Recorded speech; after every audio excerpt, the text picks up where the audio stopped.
My name is Patrick Ayres. Today we are making chicken and sausage gumbo. I am going to show you today how to make the proper roux, or the way I like to do it. Cut the vegetables, what's included. Seasoning is going to be 100% up to you. If you want it to be spicier, you can add some more of the seasonings. If not, you can leave them out. Started cooking whenever I was 16 here in Steamboat Springs. I am from Baton Rouge, Louisiana. I went back to Louisiana for culinary school. Spent most of my formidable culinary years in Seattle, cooking at a restaurant called Canlis Restaurant. Really amazing place that I learned most of everything I know. Now I am at a slightly more casual place, New York deli type menu, and then I have some of my Louisiana dishes like a shrimp po' boy. We have on the menu a chicken and sausage gumbo, which we are making today. In Louisiana, instead of a mirepoix, which is very French, we have what's called the Holy Trinity, which is going to be celery, green bell pepper, and onion, and then the Pope is garlic. So I'm going to go ahead and cut these up. Everything's just going to be kind of a small dice.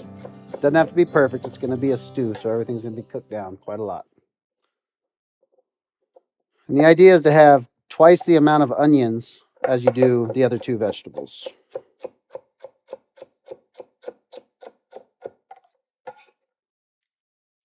The green bell pepper next.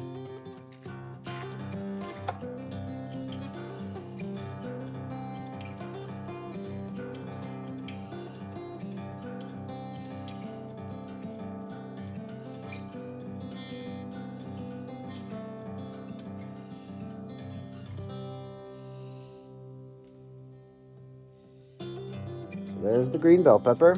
Again, just small dice, about a half a cup. Save that for something else. Dice the onion, just cut off the non-stem end. Cut it right in half. Take off the layer of skin.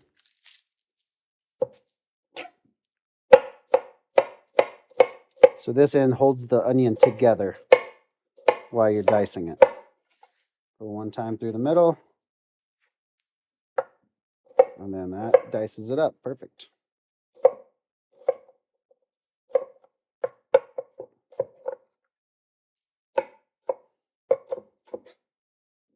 And it doesn't have to be exact, but that's about a cup. We'll go ahead and get our garlic. We'll do about five cloves here. The easiest way to peel them is just smash them with your knife and the skin comes right off. Some people like to put it in the microwave. I think that steams it and makes it soft, and I don't like to do that. Yeah, so you just basically put a whole garlic into the microwave for like 5 seconds and it loosens the skin. But I also find that it cooks the garlic and I don't want it to be cooked. So I'm going to not do it that way. And garlic gets very sticky. So if you just rinse off with some cold water, it's a lot easier. And you just cut off all the ends of the garlic here. And this is just going to be minced.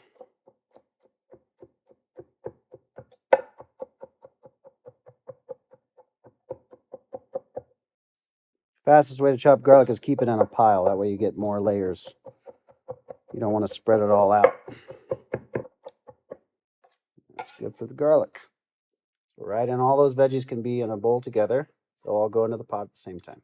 Next, I'm going to go ahead and start cutting up our meat, andouille, and some chicken thighs, boneless, skinless chicken thighs. If you want to go on CajunGrocer.com, they have all the Louisiana-based andouille that's made in Breaux Bridge, right near where I'm from. Those are Savoys and Comos. That's the two I like to use, but at the restaurant, again, this is readily available to us, and it's a very good product. So that's what we're going to use today. Go ahead, and they are still linked up together. So go ahead and cut those apart. We're going to do 3 links for this today.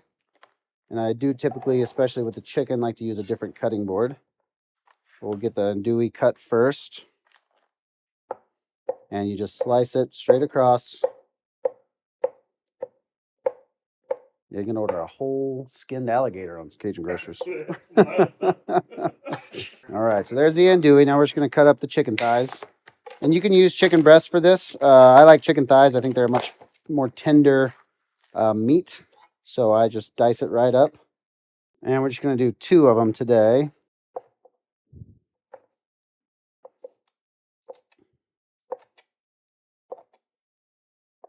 All right. And of course, when you have raw chicken, you want to wash your hands really well. And everything that was around the chicken. But first, I'm going to go ahead and season it. And I just use good old Tony Chachere's. Every good Creole recipe needs Tony's. It's pretty heavily seasoned there.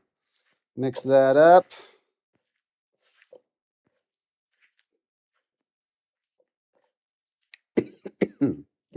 Get you. So we're going to go ahead and start making the roux, which is what thickens the gumbo. Typically, you want to use equal parts flour and then any neutral oil. So here I'm using vegetable oil.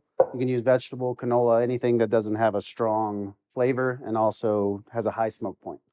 And that is just where the oil starts to burn. Butter, very low smoke point, the lowest.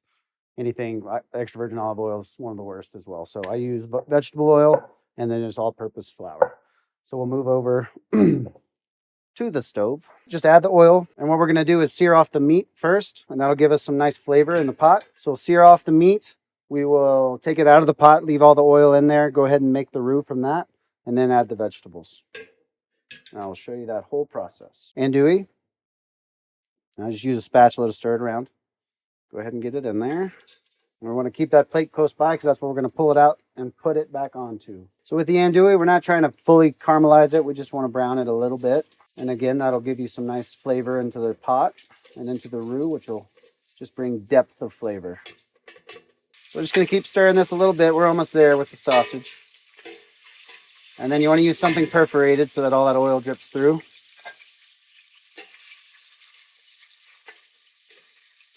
We got some of the fat out of the sausage. We're going to go ahead and pull it out. Again, let the fat drip out because we want to use that to make our roux. Next, we're going to go ahead and add our chicken in.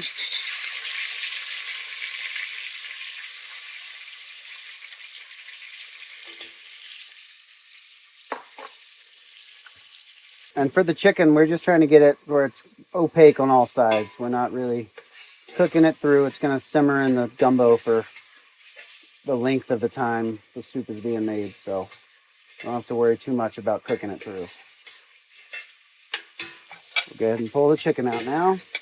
And right on the same plate or bowl or whatever you're using with the andouille is fine. They're going to go back in at the same time. All right, and go ahead and kill the flame. And we're going to start making our roux. So grab a whisk. And for the oil and flour, I did 100 grams of each. That's the best way to do it, is to weigh it. It's roughly a half a cup each. And so we want to go ahead and mix that in there. And sometimes, whenever you're pulling out the meat, you don't get all the oil off. So this is a little thicker than we want it to be. So I'm going to go ahead and add just a little more oil to get it to the right consistency. Basically want it to look like wet sand whenever it's cooking. See how that gets us. So that's perfect right there. That's the consistency we want. Now we're going to turn our flame back on low. Maybe. There we go. Low to medium is fine. And we're just going to let that start to cook. And it'll cook from the bottom up. So you want to just let it do that. And then every now and then give it a little whisk to homogenize it. I don't like to get my roux too dark. How roux works is the darker it is, the less thickening power it has. So the darker it is, the more you have to have in it to thicken the soup the way you want it. So I like to get it a kind of a caramel color. I don't like to taste the roux, so I don't go quite as dark as a lot of chefs do. And while we're doing this, we're going to get our chicken broth on the stove. When you add the broth, you need it to be warm or else it'll create roux balls, which are just little balls of flour. And for today's purpose, I'm just going to use store-bought broth. You are welcome to make your own. We do that at the restaurant. But for this, just store-bought will work great. And when I say warm, it just really needs to be like body temperature. We give our roux a little whisk here. And there's two signs of when roux are getting ready. The color, and then you can smell it. It's very nutty smelling whenever it starts to toast. And as soon as the roux is ready, I'll add the vegetables, and that'll stop the roux from cooking. Any liquid presence will stop the roux. And there's a lot of moisture in these vegetables. That is a tan, ecru. I don't know. I'm not a color guy. But it is starting to darken, so we're getting there. Just about there. You can start to smell it. So it's starting to smell toasty. That's what we're looking for. Okay, we're almost there. Just give it another 10 seconds or so and we'll be perfect. And once it starts to go, it goes. So it's already darker. So I'm gonna go ahead and add the Trinity our vegetables and the garlic, aka the poke. And then just use your spatula to kind of cover the vegetables in the roux. And we're not really looking to cook the vegetables, we're just looking to stop the roux. The vegetables will cook plenty while it's simmering with everything, all the other ingredients in there. So once we get the vegetables coated, I'm gonna get a ladle and my whisk again. So just one ladle at a time to start. So you gotta make sure that everything's smooth. And then you can go ahead and dump all the stock in.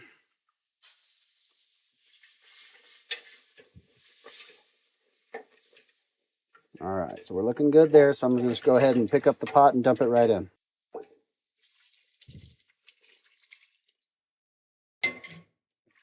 Go ahead and mix that up. And at this point, we can add all of our other ingredients. So all of our meat's gonna go in.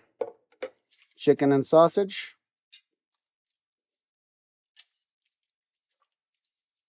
And the way roux works is it activates whenever you're at boiling point. So 212 degrees, it'll start to thicken. Some kosher salt. Black pepper.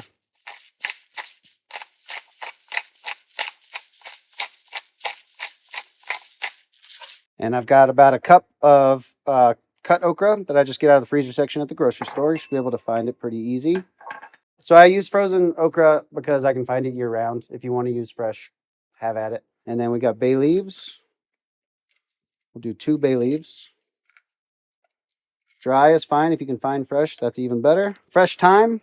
You can tie it with a piece of twine if you'd like. I just put it right in there. I don't mind pulling them out at the end. Do about a half a teaspoon of smoked paprika and then an 1/8 of a teaspoon of cayenne, give or take. And you can season it to how you like it tasting. If you want it spicier, add more cayenne or Tabasco or some other Louisiana hot sauce. That is all we do for the seasoning. And now we let it simmer away. And if it gets too thick, you can add more broth or water. And at this point, you do not have to heat up the broth. So that's that, and it's going to simmer away, and while the rice cooks, they should be done at about the same time. So we're going to get the rice going here. I've got 1 cup of rice, just white long grain rice. Right into the bowl or into the pot there. 2 cups of water. And then I always add just a little bit of salt so it's not bland, just a pinch.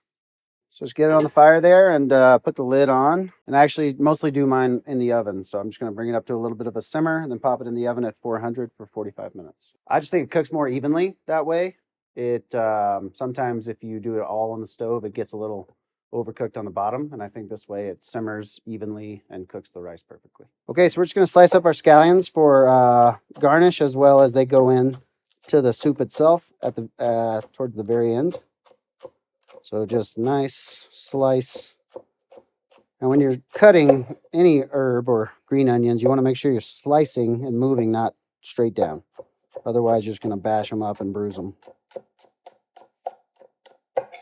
And then we just kind of want to give the gumbo a little stir every now and then, just so it doesn't start to settle on the bottom and scorch. So every few minutes, just kind of give it a little stir. And go all the way on low.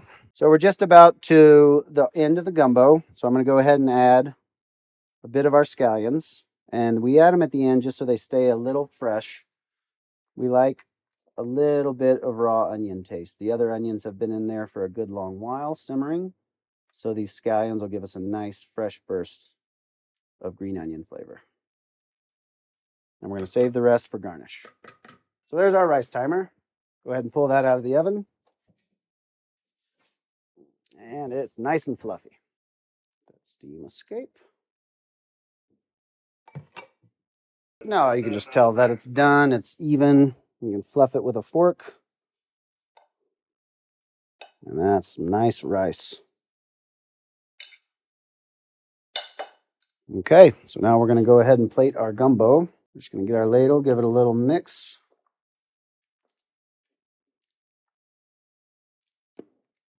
Make sure you get everything in there. Meat, sausage and chicken, some okra, rice. To me, gumbo is not gumbo without rice. That's perfect. Some scallions for garnish. And then in Louisiana, we always have a nice piece of French bread to eat it with. If you're feeling froggy, you can make some garlic bread. There we are. Laissez le bon temps rouler. Fork or spoon?